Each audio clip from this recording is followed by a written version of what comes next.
Hey, what's up, guys? So I just want to give you guys some advice. So when it comes to welding, you got to remember, if you ain't got enough on it, you can put more on it. And if you got too much on it, then grind it the hell off.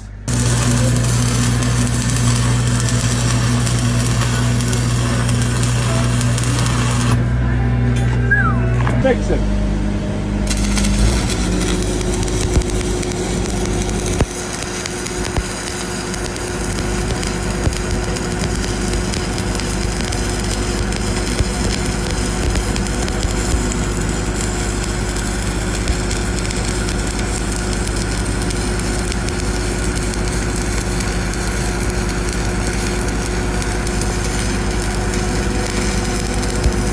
So proud of you, Matt.